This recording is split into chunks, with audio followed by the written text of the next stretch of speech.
નમસ્કાર, પ્રણામ, સ્વાગત છે તમારું એક નવા વિડીયોમાં। મિત્રો, આજની કહાની ખૂબ જ સમજવા અને જીવનમાં ઉતારવા લાયક કહાની બનવાની છે, એટલે તમને વિનંતી છે કે આ કહાની અંત સુધી ધ્યાનથી સાંભળજો અને પસંદ આવે તો વિડીયોને લાઈક, શેર અને નવા હોય તો ચેનલને જરૂરથી સબસ્ક્રાઇબ કરજો અને કોમેન્ટ બોક્સમાં સાચી શ્રદ્ધાથી હર હર મહાદેવ લખવાનું ભૂલશો નહીં, જેથી ભગવાન મહાદેવની કૃપા આપણા ઉપર હંમેશા બનેલી રહે। તો ચાલો શરૂ કરીએ આજની કહાની। 70 વર્ષના રમેશભાઈ તેમના કામ પરથી થાકીને ઘરે આવ્યા ત્યારે જ એની વહુ કવિતા એના પર તૂટી પડી અને કહેવા લાગી કે પિતાજી, શું આજે તમે બાજુની સોસાયટીમાં સફાઈ કરવા જાઓ છો? અરે, તમને કેટલી વાર કહ્યું છે કે તમે બાજુની સોસાયટીમાં રોડ ઉપર ઝાડુ લગાવવા ન જાઓ, ક્યારેય કોઈ જોઈ લેશે અને તમને ઓળખી લેશે તો તમારી શું ઇજ્જત રહેશે? અરે, દુનિયામાં તમને ફક્ત આ એક જ કામ મળ્યું છે, તમને બીજા કોઈ કામ નથી મળી રહ્યા। કદાચ પેપર વેચવા જાઓ અથવા તો રોડ પર થોડો સામાન લઈને વેચવા બેસી જાઓ। અરે પિતાજી, ભીખ માંગવા વાળા પણ પોતાના ઘરથી દૂર જઈને ભીખ માંગે છે, પરંતુ તમે તો આપણા ઘરની બાજુની જ સોસાયટીમાં ઝાડુ લગાવવા જઈ રહ્યા છો। તમને તો ખબર છે કે બાજુની સોસાયટીમાં મારા પિયરના સંબંધી રહે છે, કદાચ એ લોકો તમને જોઈ લેશે તો અમે એને શું જવાબ આપીશું? અરે પિતાજી, હવે કંઈક જવાબ આપશો કે અમને આમ નીચે જોઈને ઊભા રહેશો?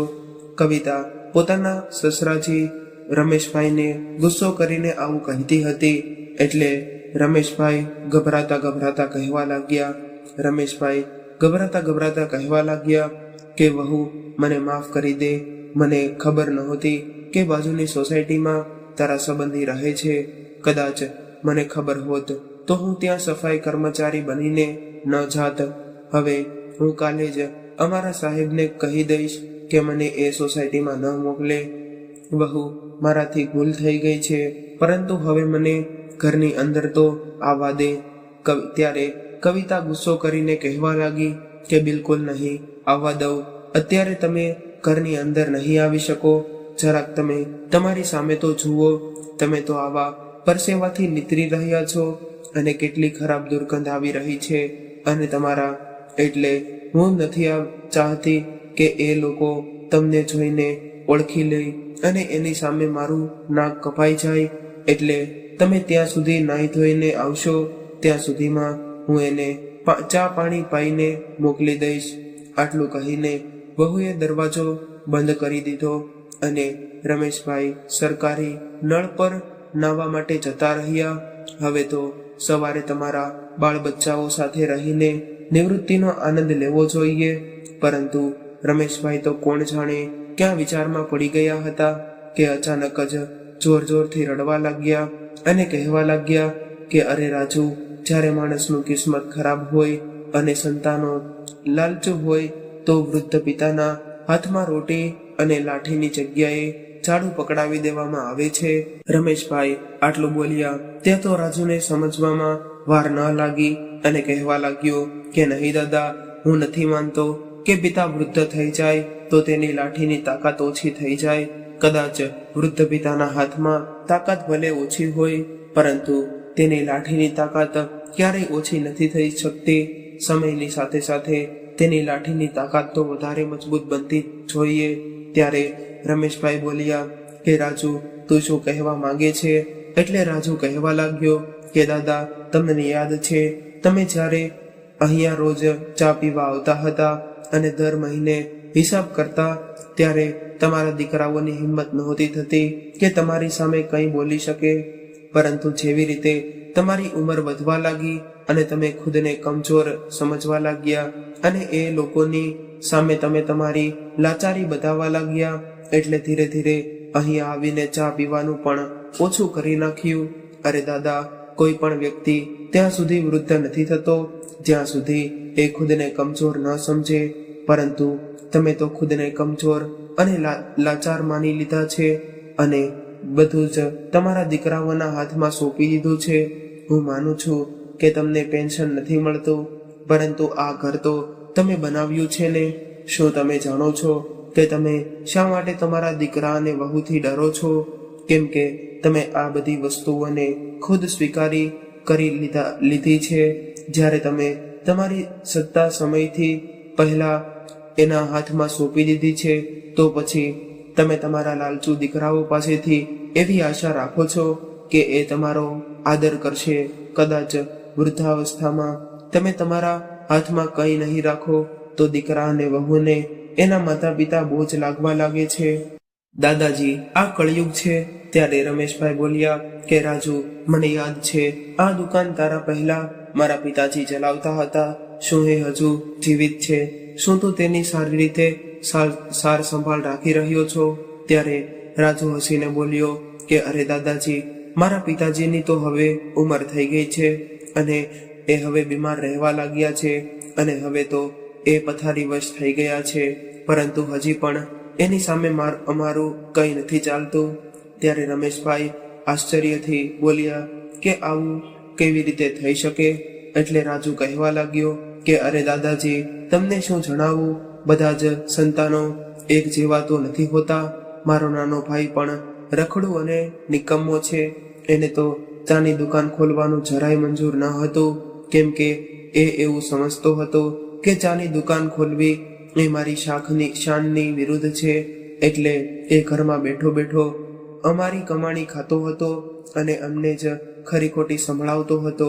એટલે રમેશભાઈ બોલ્યા કે રાજુ, એની આવી આદતથી તો તારા પિતાજીને ખૂબ જ દુઃખ થયું હશે અને એટલે જે પથારીવશ થઈ ગયા હશે. એટલે રાજુ બોલ્યો કે નહીં, એ તો એની ઉંમરને લીધે પથારીવશ થઈ ગયા છે, પરંતુ આવી હાલતમાં પણ એમણે પોતાની હિંમત ન છોડી અને પોતાની વસિયતમાં ચોખ્ખું લખી દીધું કે જ્યાં સુધી એ અને મારી માં જીવતી છે ત્યાં સુધી ચાની દુકાનની કમાણીના બધા જ રૂપિયા દર મહિને એના હાથમાં આપવા પડશે અને કદાચ નહીં આપીએ તો અમને ઘરમાંથી બહાર કાઢી મૂકવામાં આવશે. રમેશભાઈ આશ્ચર્યથી કહેવા લાગ્યા કે શું તારા પિતાજીએ આવું કહ્યું? એટલે રાજુ હસીને કહેવા લાગ્યો કે કોઈ આવું વિચારી પણ ન શકે કે મારા અભણ પિતા પોતાની વૃદ્ધાવસ્થાની વ્યવસ્થા આવી રીતે કરશે, અને જ્યારે મારા પિતાજી આવું કરી શકે છે તો તમે કેમ ન કરી શકો?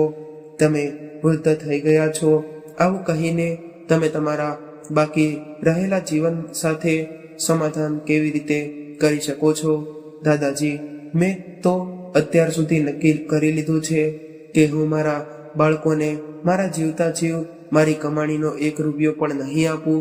અને આ લ્યો, આજે મારા તરફથી ચા પી લ્યો અને તમારી વહુ અને દીકરાની હિંમત કરીને જે મેં મનમાં આવે તે કહી દો. આટલું કહીને રાજુ દુકાન બંધ કરીને ત્યાંથી નીકળી ગયો.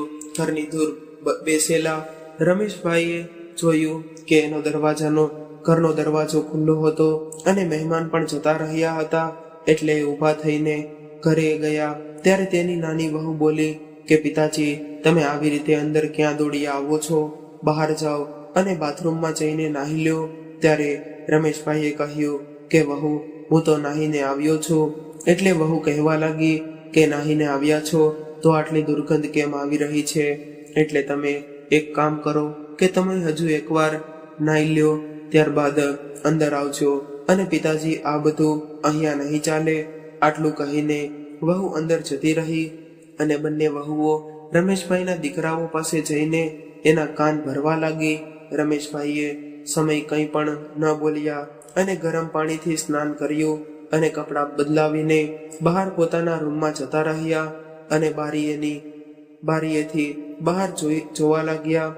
ત્યારે જ એના પત્ની આશાબેન એના માટે ભોજન લઈને આવ્યા અને કહેવા લાગ્યા કે સાંભળો છો, તમે આખો દિવસ કામ કરીને થાકી ગયા હશો, એટલે થોડું ખાઈ લ્યો. આટલું કહીને આશાબેન પણ એની સામે પાસે બેસી ગયા અને સુકાયેલી રોટલી અને દાળ ખાઈને રમેશભાઈની આંખોમાં આંસુ આવી ગયા. એટલે એમણે એની પત્નીને કહ્યું કે આશા, આ ઘર તો આપણું ખુદનું છે ને મારા રિટાયરમેન્ટના બધા જ પૈસા લગાવીને મેં આ ઘર બનાવ્યું હતું અને એવું વિચાર્યું હતું કે વૃદ્ધાવસ્થામાં આપણે આપણા સંતાનો સાથે આ ઘરમાં શાંતિથી રહીશું અને આપણું જીવન વ્યતીત કરીશું. પરંતુ આપણા બંને દીકરાઓ અને વહુઓ કંઈક વધારે સમજદાર નીકળ્યા. અરે, એ તો આપણી પાસે બેસીને પ્રેમથી બે વાતો પણ નથી કરતા કે આપણા હાલચાલ પૂછવાની પણ એને કંઈ પણ નથી પડી. ત્યારબાદ રમેશભાઈ અને એના પત્ની જૂની વાતો વિચારવા લાગ્યા કે કેટલી ખુશાલ જિંદગી હતી જ્યારે બંને દીકરાઓના લગ્ન નહોતા થયા. આપણે તો કેટલા સપના જોયા હતા. જીવનભર મહેનત કરીને આપણે આપણા બંને દીકરાઓને ભણાવી ગણાવીને એટલા લાયક બનાવી દીધા. આપણે તો કેટલા સપના જોયા હતા કે દીકરાઓના લગ્ન કરાવીને આપણે આપણું જીવન શાંતિથી વ્યતીત કરીશું અને આપણી વૃદ્ધાવસ્થા પણ આરામથી નીકળી જશે.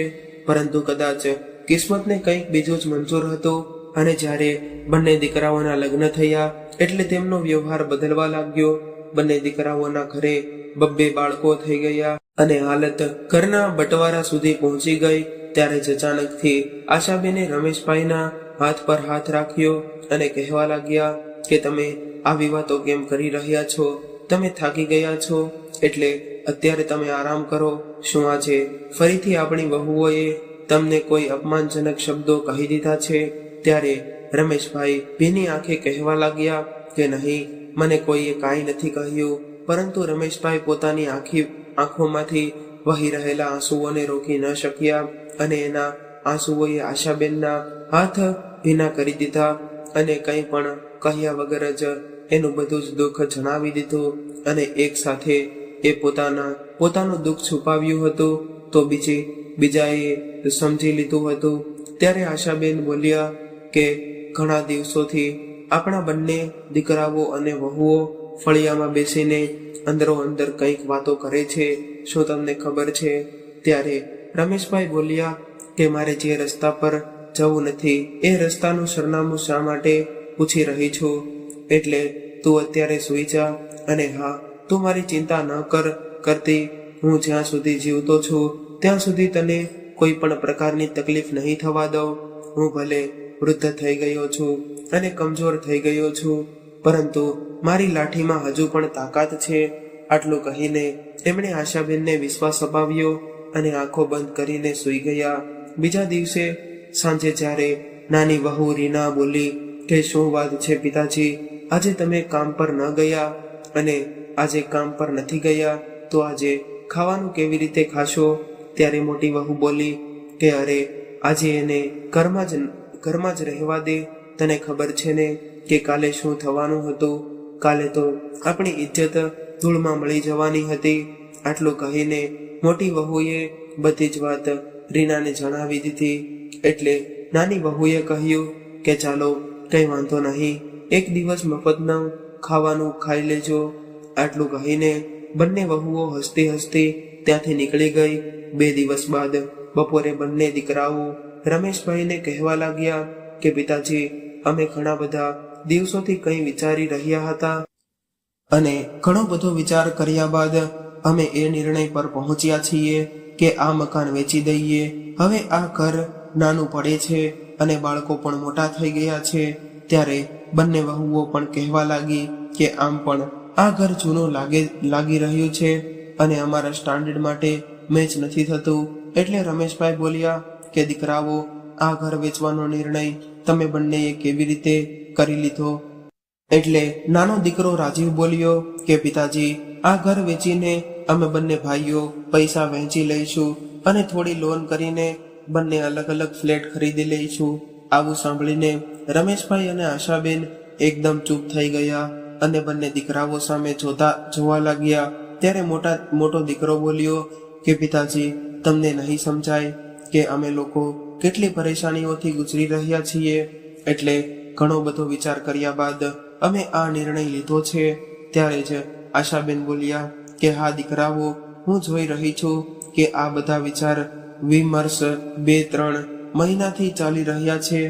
ત્યારે બંને દીકરાઓ અને વહુઓએ એકબીજા સામે જોવા લાગ્યા અને મોટી વહુ કવિતા, જે એક પૈસાવાળા ઘરમાંથી આવી હતી અને નાની અને ઘણી બધી ભણેલી હતી, એ આગળ આવીને કહેવા લાગી કે પિતાજી, આજના સમયમાં તો એકથી એક મારા સારા ઓલ્ડ એજ હોમનું ચલણ છે. ત્યારે દીકરો કહેવા લાગ્યો કે હા, એકદમ 5 સ્ટાર હોટલ જેવા રૂમ હોય અને ઘણી બધી સુવિધાઓ મળે છે અને ત્યાં રહેવા માટે બસ 10 મહિને થોડું ભાડું આપવું પડે છે. એટલે આ મકાન વેચ્યા બાદ જ જે પૈસા મળવાના છે એમાં તમારો પણ હિસ્સો હશે અને એ પૈસા અમે તમારા ખાતામાં જમા કરાવી દઈશું અને ક્યારેય કોઈ વસ્તુની જરૂર હોય તો તમે અમારી પાસેથી માંગી લેજો. આખરે અમે પણ તમારા સંતાનો છીએ ને.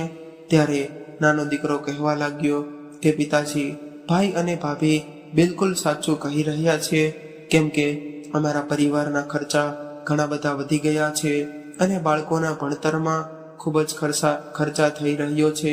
એટલે અત્યારથી જ પૈસા બચાવવાનું શરૂ કરીશું તો આગળ કંઈક કરીશું. અને દીકરાની આવી વાતો સાંભળીને આશાબેનના હાથ પગ ઠંડા થઈ ગયા અને એમણે પોતાનો હાથ રમેશભાઈ તરફ રાખ્યો. રમેશભાઈએ ઈશારો કરીને શાંતિ રાખવાનું કહ્યું અને પહેલા શાંતિથી એમણે બંને દીકરાઓની આખી વાત સાંભળી લીધી. ત્યારબાદ કહેવા લાગ્યા કે આશા, હું તારા મનની ભાવનાઓને સમજી શકું છું. તને યાદ છે જ્યારે મેં તારી સાથે લગ્ન કર્યા હતા ત્યારે પણ તારા ચહેરા પર આવી જ ચિંતા અને સમર્પણના ભાવ હતા અને પાગલ, જ્યારે લગ્ન સમયે તે મારા પર વિશ્વાસ રાખ્યો હતો તો પછી આજે પણ મારા પર વિશ્વાસ રાખજે. ખૂબ આત્મવિશ્વાસ સાથે રમેશભાઈ આવું બોલ્યા અને કહેવા લાગ્યા કે દીકરાઓ, તમારો નિર્ણય બિલકુલ સાચો છે અને હું તમારા નિર્ણય સાથે સહેમત છું. આવું સાંભળીને બંને દીકરાઓ અને વહુઓ ખુશ થઈ ગયા. ત્યારે જ રમેશભાઈ બોલ્યા કે હું તો એવું વિચારી રહ્યો છું કે મારા મગજમાં આવો આઈડિયા પહેલા કેમ ન આવ્યો. મને ઓલ્ડ એજ હોમનો આઈડિયા ખૂબ જ સારો લાગ્યો. એટલે હું વિચારી રહ્યો છું કે તમારી માના થોડા ઘણા ઘરેણાં પડ્યા છે તે વેચીને મારા આ ઘરમાં જ એક ઓલ્ડ એજ હોમ ખોલી દઉં. દીકરાઓ, તમને મારો વિચાર કેવો લાગ્યો? કેમ કે અમારા ઘરમાં ઓલ્ડ એજ હોમ ખોલવાની આપણને પૈસા પણ મળતા રહેશે અને અમારા જેવા વૃદ્ધોને સહારો પણ મળશે. ત્યારબાદ મારે આવી રીતે સડકો પર ઝાડુ મારવાનું કામ નહીં કરવું પડે. કેમ દીકરાઓ, હું સાચું બોલી રહ્યો છું ને? એટલે હવે તમે બધા એક કામ કરો કે તમે કાલે જ આ મકાન છોડીને નીકળી જાઓ અને હું પણ આ ઘરને એક 5 સ્ટાર ઓલ્ડ એજ હોમ બનાવવાની તૈયારી કરું છું. રમેશભાઈની આવી વાતો સાંભળીને આશાબેનની આંખો ફાટી રહી ગઈ અને બંને દીકરાઓ એક સાથે કહેવા લાગ્યા કે પિતાજી, તમે આ શું કહી રહ્યા છો? એટલે રમેશભાઈ બોલ્યા કે હા દીકરાઓ, આ ઘર મારી અને તારી માની મહેનતથી કમાણીના પૈસાથી બનાવેલું ઘર છે. અરે નિકમ્મો, આ ઘર પર તમારો કોઈ હક નથી. અને હા, તું મારી ઈચ્છાથી આ ઘરમાં એક આશ્રમ ખોલી રહ્યો છો, જેનાથી અમારા જેવા વૃદ્ધો માટે કે જેના સંતાનો તમારા જેવા નાલાયક હોય અને એ પોતાના વૃદ્ધ મા બાપને બોજ સમજી રહ્યા હોય એવા વૃદ્ધ માતા પિતાને સહારો મળી શકે. અને અરે અમે તો એવું લાગે છે કે મેં પહેલા જ વસિયત કેમ ન બનાવી, પરંતુ કંઈ વાંધો નહીં, હજુ પણ મોડું નથી થયું કે કામ પણ મેં પાકું કરાવી લીધું છે. હું જાણતો હતો કે ઘણા સમયથી આ ઘર પર તમારી નજર હતી, કેમ કે તમારા વર્તન અને બદલાયેલા રૂપથી હું જાણી ગયો હતો કે હું મારા ઘરમાં સાપ પાળી રહ્યો છું. પરંતુ મને એક આશા હતી કે કદાચ તમે બધા સુધરી જશો. પરંતુ જે સંતાનો આ ઘરને વેચ્યા બાદ પણ પોતાના માતા પિતાને વૃદ્ધાશ્રમમાં એકલા મરવા માટે છોડવા માંગતા હોય એવા સંતાનો આ ઘરમાં રહેવાને લાયક નથી હોતા. એટલે મારા વકીલ દ્વારા થોડું જ સમયમાં તમને નોટિસ મળી જશે અને 1 અઠવાડિયાની અંદર તમારે આ ઘર ખાલી કરવું પડશે. ત્યારે મોટો દીકરો બોલ્યો કે પિતાજી, તમે આવું કેવી રીતે કરી શકો? એટલે રમેશભાઈ હસીને કહેવા લાગ્યા કે કેમ ન કરી શકો? જ્યારે તમારી પત્નીઓ અને મને ભીખ માંગવા અને સડકો પર ઝાડુ લગાવવા માટે મજબૂર કરી શકે છે, તો હું તમને મારા ઘરમાંથી બહાર કેમ ન કાઢી શકું? અરે આજે તમને તમારા બાળકો દેખાઈ રહ્યા છે. એક સમયે અમે પણ તમને અમારા દિલથી વધારે લગાવીને રાખ્યા હતા અને ખુદ ભૂખ્યા રહ્યા હતા, પરંતુ તમને પેટ ભરીને ખવડાવ્યું હતું. તમારી માં ફાટેલી સાડી પહેરતી હતી, પરંતુ તમને નવા કપડાં પહેરાવ્યા હતા. પરંતુ પાછલા થોડા વર્ષોમાં તમે લોકોએ અમારી સાથે જે કંઈ પણ કર્યું છે તે બધું અત્યાર સુધી તો અમે સહન કરતા રહ્યા, પરંતુ હવે નહીં કરીએ, એટલે હવે તમે બધા અહીંથી નીકળી જાઓ. આવું સાંભળીને બંને દીકરાઓના પગ નીચેથી જમીન સરકી ગઈ અને એ રમેશભાઈના પગમાં પડીને માફી માંગવા લાગ્યા અને કહેવા લાગ્યા કે પિતાજી, અમને માફ કરી દો. હવેથી અમે આવી ભૂલ ક્યારેય નહીં કરીએ. હવે અમે તમારી ખૂબ સેવા કરીશું. પરંતુ રમેશભાઈ પોતાનો નિર્ણય ચૂકી રહ્યા હતા, એટલે એ પોતાના નિર્ણય પર અડગ રહ્યા અને રમેશભાઈએ દીકરાઓની કોઈ પણ વાત ન સાંભળી. ત્યારે બંને દીકરાઓ અને વહુઓ શરમથી માથા ઝુકાવીને ઊભા હતા. એટલે રમેશભાઈએ પોતાની લાઠી પટકાડી અને કહેવા લાગ્યા કે ચાલ આશા, આજે આપણા માથા પરથી એક બોજ ઉતરી ગયો છે. કોઈકે સત્ય કહ્યું છે કે વૃદ્ધ પિતાના હાથમાં તાકાત ઓછી જરૂર હોય છે, પરંતુ એની લાઠીમાં હંમેશા તાકાત હોય છે. આટલું કહીને રમેશભાઈ અને આશાબેન બંને પોતાના રૂમમાં જઈને આરામથી સૂઈ ગયા.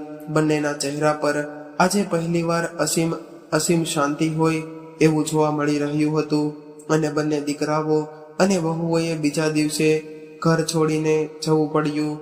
તો મિત્રો, રમેશભાઈનો આવો નિર્ણય તમને કેવો લાગ્યો એ કોમેન્ટ કરીને જરૂરથી જણાવજો.